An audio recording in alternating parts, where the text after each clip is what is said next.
Alesis have just announced their new Nitro Pro kit. I want to start by saying a huge thank you to Alesis for sending me one of these kits ahead of release so I could spend the last few days playing it and give you my honest opinions in these videos. I've not been paid to do this review, I've just been sent one in advance. This new kit replaces the surge mesh in the Alesis lineup, placing it above the Nitro Max and below the Command mesh. Alesis again borrow from the Apple naming convention playbook and have decided to call this new kit the Nitro Pro, clearly hoping to capitalise on the huge popularity of the Nitro name, but to offer an improved experience. But what does this actually mean? Is this just a marketing strategy, or does this new kit offer a more pro experience? That's what I'm hoping to cover in this video, and because of that I'll be making most of my comparisons to the Alesis Nitro Max kit. So today we're going to talk about the look of the kit, the build quality, the sound quality, the size and portability, the features, the cost, and whether it's worth buying. To stay up to date with the latest reviews and comparisons, please like and subscribe, as it really helps us continue to produce new content. Now let's get into it. Now when we look at this kit and compare it to the Nitro Max, the first thing you notice about the Nitro Pro is the striking red colour on both the module and the deeper snare drum pad, and I absolutely love the look of the snare shell. The red makes it look really good. Unfortunately, this is the only colour it comes in, so if red isn't your thing, there's not much you can do about it. But you can tell Alesis really wants this kit to stand out in a showroom. The pad sizes are the same as on the Max. You have a 10-inch snare and 8-inch toms and 10-inch cymbal pads.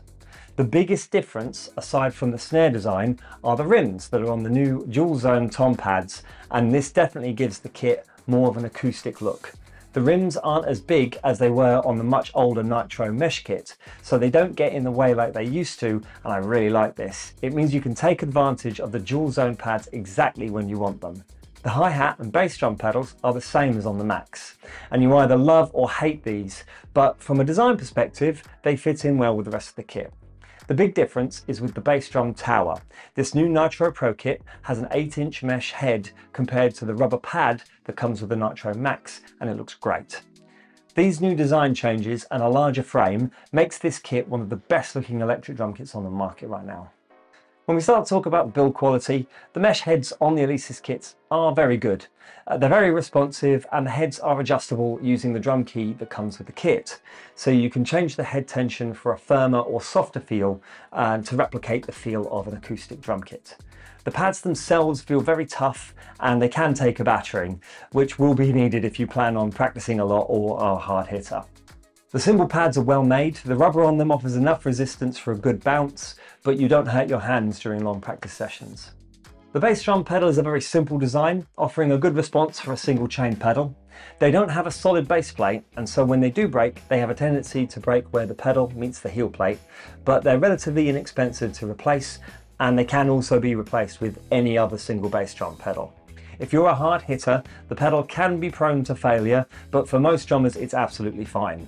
We still have Nitro Mesh kits that have been used by students for years and have never had a problem with the pedals. It is worth mentioning that Alesis advises you to use the plastic side of the beater on their bass drum towers, as the felt has a tendency to damage the pads, and if they determine a felt beater has been used, they are not going to replace the tower under warranty. Like on most of the Alesis E-drums, the hi-hat control pedal is a simple pedal on a spring setup. These can be a bit hit and miss, as some of my younger students do struggle to close the pedal fully, although this does get easier as they get older and bigger. The pedal offers 3 different sounds in terms of how open the hi-hats are, but due to the sensitivity of the pedal, you'll find yourself hearing either fully closed or fully open. It can be tricky to get it to solidly hold the half-open sound. If they fail, then they usually lose the ability to detect how open the pedal is. The Nitro Pro has the same frame that was on the old Alesis Surge Mesh kits, and it's still very solid. It holds the pads together very well, considerably better than on the Max that can wobble quite a lot even with medium intensity playing. This frame feels like the missing piece that would have made the Nitro Max the perfect kit, and I know that's probably a very bold statement due to how popular the Max is. Overall, I was very impressed with how tough this kit feels. Now for the exciting stuff. Let's take a listen to how this kit sounds. It was recorded straight into Logic with no effects or compression. This is the default sound setting on the module.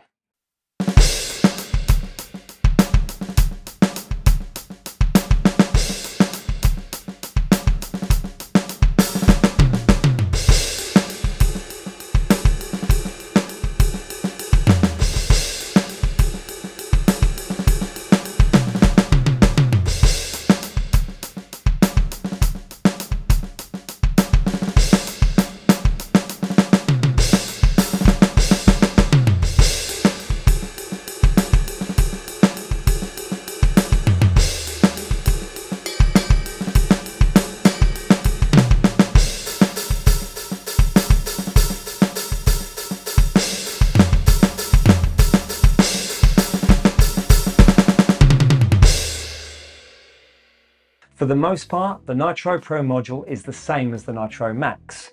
So a lot of the sounds here are identical, although they have now added 4 extra preset kits and brought the sound library to more than 500 samples compared to 400 on the Max. If you'd like to hear all of the sounds on the Nitro Pro kit, I've linked a video in the description where I play every preset kit. One thing I felt whilst making that video is that a lot of the sounds are now very similar, but that may not necessarily be a bad thing. It means that it may be easier to dial in the exact sound you need for recording or practicing with a band, rather than just giving you a lot of sounds that you're probably never going to use. Overall, the Alesis sounds are better than they used to be, but they still fall short in comparison with competitors like Roland and Yamaha. At the same price point, you're offered more overall sounds with Alesis, but the quality just isn't there yet. Just like with the Max, the Nitro Pro has 60 built-in play-along tracks and give you the ability to create your own custom drum kits. It comes with MIDI connectors, allowing you to plug into a computer to use something like Superior Drummer to trigger different sounds to allow for recording, rehearsing with a band, or just practicing with better sounds for your own enjoyment. The Nitro Pro would be a much better choice than the Max for live performance, thanks to its sturdier build, although you will find that in-module sounds a bit lacking. The kit will arrive disassembled in boxes if you're buying new, and will take upwards of about 45 minutes for setup time, depending on how experienced you are with setting up electric drum kits. If you've bought this kit and need assistance putting it together, I've linked a setup video in the description below. If you haven't already, please subscribe to catch videos like this and others for buying advice, setup guides, and other tips and tricks. This kit is a medium-sized kit, so it's easy to fit in a room, but maybe a bit too big for the really small spaces. It can also be flat packed when not being used for storage in a cupboard or just to get it out of the way. The larger frame does make this kit a little bit more difficult to pack away than something like the Nitro Max, so would probably be best suited for somewhere it can be set up permanently. It's not too difficult to move around in one piece if needed. It's just small enough to get through doors and move from room to room.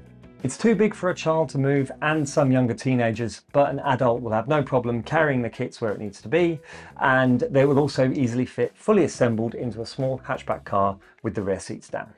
I'm 6'2" and I find it very easy to get into a comfortable playing position. The bigger frame also means that it should be able to accommodate people of nearly all heights. This kit is perfect for a child though, as it's future-proof, and it can be set up very low and it can grow up with them, even if they do happen to grow into an ungainly monster. The new Nitro Pro kit has introduced rims on the toms that are missing from the Nitro Max. I'm a huge fan of this. The rims always used to get in the way on the old Nitro Mesh, as the pads were just too small to justify having such large rims, and students always struggled to hit the pads without catching the rims too when going around the kit. The toms on the Nitro Pro are dual zone too, so you can program them to have any sounds you might need, such as cowbell. Guess what? I got a fever, and the only prescription is more cowbell.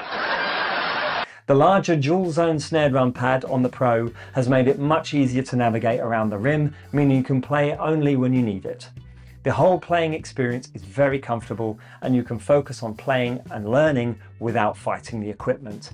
The sturdy frame is a huge improvement from the Nitro Max. Alesis have given the Nitro Pro 2 cymbal pads with choke functionality, meaning that you can choke the crash and the ride sound like you would on an acoustic drum kit. Very useful if you're learning grades or certain songs that require it. The pads are still single zone though. If you want a bell sound that's going to be required from grades 5 and up, you'll either have to program a pad to create this sound or look into another kit if you need it. The Nitro Pro has 52 pre-programmed drum kits, some from the BFD sample pack library. It has 60 play-along tracks and the ability to create your own drum sounds using the library, and you also have the ability to adjust EQ and pad sensitivity and velocity in order to mitigate mistriggering. The Nitro Pro has got rid of the MIDI in-out inputs and instead only offers a USB connection. It has headphones output and 1/4-inch jack outputs for feeding into an interface or amplifier, which will be required in order to hear the kit, and it has expansion inputs for new pads, allowing you to add more toms, cymbals, or a second bass drum tower for double pedals if you wish. The Nitro Pro also has an aux-in port, allowing you to use an aux cable to plug it into a device to play along with music. Like the Nitro Max, the Nitro Pro has Bluetooth, which is a game changer for convenience, as most people use phones, tablets, or laptops to play along with music, and it means you don't need to purchase an additional accessory in order to do so. The Roland kits of a similar level requires you to purchase a Bluetooth dongle if you want to have this same functionality. The Nitro Pro also comes with a convenient holder that fits a phone or a tablet. Again, making things more convenient as you no longer have to worry about balancing a device on a music stand or having it sit on the floor next to you, in danger of getting thwacked by a drumstick. Feature-wise, this kit really does feel like a big step up from the Max. Now, whether it's possible to use double pedals on these E-kits straight out of the box is probably the question I get asked the most. So I'm pleased to say that the Nitro Pro comfortably fits a double bass drum pedal on its bass drum tower. The larger mesh heads makes this easy, where on the Nitro Max it's more difficult to fit to the much smaller tower, and you'll have to look into the many options that exist for setting up double pedals. It's important to mention on the Nitro Pro's mesh head, you shouldn't use felt beaters on them. They wear the pad out very quickly. Alesis recommend using plastic beaters. Okay, so at the time I recorded this video, I wasn't given exact prices. I have been told that the RRP is going to be about £700, but suppliers almost never sell the kits for the RRP. So going off the outgoing Surge Mesh electric drum kit, my guess is that prices will be around the £570 to £600 mark for the kit, and then a little bit more for a pack that would also come with stall and headphones. So this does place it at around £200 more than the Max, and that price I think will turn away a lot of potential buyers, which is a shame, as this kit is well worth the price. So in summary, in my opinion, the Pro has dethroned the Max as the ultimate beginner kit. And if you're an acoustic kit player getting into the world of electric drums, this is a great place to start. The marketing team have smashed it. Rather than thinking of this kit as a separate kit like the outgoing Surge was to the Nitro, you can think of the Nitro Pro as an investment beginner kit and a viable entry into the world of electric drums too. The Max still has unbeatable value for money, but as an all-rounder, the Nitro Pro takes it. I think this is my favourite kit in the Alesis lineup. If you can't get hold of one of these new, when these start appearing for second-hand prices, they'll be well worth it. As always, thanks for watching, and I hope you enjoyed this video. Don't forget to subscribe as it really helps us out. If you have any thoughts or questions, please put them in the comments section. Thanks again, I'll see you next time.